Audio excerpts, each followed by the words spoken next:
Hi, I'm Gina Graham. I'm from Detroit, Michigan. I came out as transsexual in 1992. I was 29 at the time. I always tell people that transition was my last resort. It was not my first choice. I spent a year examining, could I possibly just be gay? And as I told my therapist, if you can make me gay, I can deal with that. She's like, do you know anyone who's gay? And I'm like, no. She's like, time you do. So I met some gay men, and it took about 5 minutes to realize I'm not a gay man. And when I met people that were transsexual, I was like, that's it. I am female. It was very early in my transition. My parents asked me to go speak to the minister. This is at the church where they still went. It was also the church I had grown up in. So this is someone I've known since I was 14. I agreed. I wanted to prove to them that I was firm enough in my beliefs that they could be challenged. And secondly, I thought if I could get this man to be an ally, if I could get him on my side, he could be a tremendous help with my parents to help them understand. This is a Southern fundamentalist religion called the Church of Christ. We always say the Church of Christ is a lot like Southern Baptist, just not as liberal. I knew I was in for an uphill battle. I went to the library to start studying up. I bought the Oxford Companion to the Bible, and I read through there, and I highlighted what I wanted to know, and I took my King James Bible and got all my notes together and went to go see the minister. When I went in, his first comment was, you know what you're doing is wrong in the eyes of God.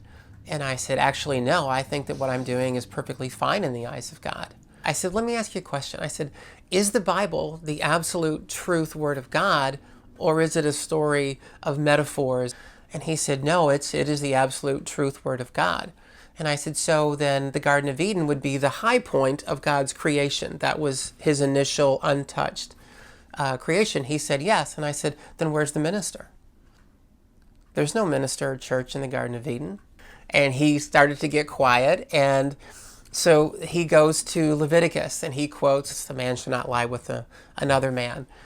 And I said, okay, then what about shellfish and pork and tattoos and wearing clothes of different fabrics? I don't see any of these being taught or preached against.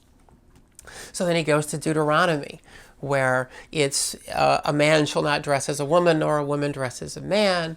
And I said, okay, yes, but now could that be a sense of controlling women? And he began to get a little flustered in some of these back and forth. And I said, when we die and go to heaven, what do we look like? Do we have the body that we had when we were dying and old? And he says, I think you're oversimplifying it here. It's just your soul that goes to heaven. There's no body. And I said, right, exactly. I'm not changing my soul. So what's the problem? And he says, well, you're changing God's plan for you. God made for you to be a man. And I said, what about Brother Johnson, who had a heart transplant recently? God meant for him to die at age 45. But rather than get up and preach against that, you were praising God for allowing a surgeon to have the skills to give him more life. That flies directly in your argument of playing God. And he says, I think you're just trying to find an argument around what you know is wrong. And I said, not at all.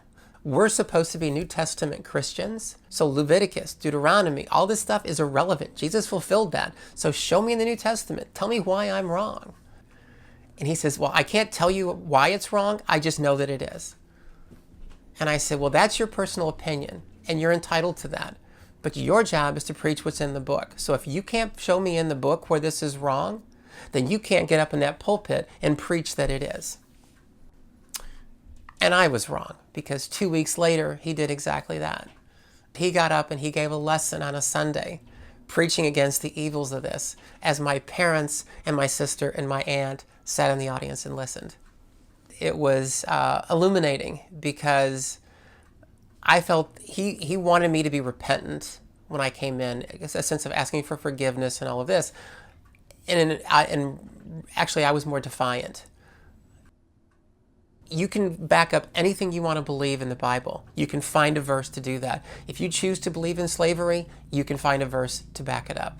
If you believe in misogyny, you can find a verse to back it up. If you choose to believe that God is all about revenge and fire and brimstone and damnation and all this, it's there. As is that God is all about love and forgiveness. Religion is too often used as this hammer against the LGBTQ community. And I want people to know that that's not what the book actually says. It just breaks my heart to see so many people in the community have all this internalized shame because of what they feel the Bible is saying, and it's just not true.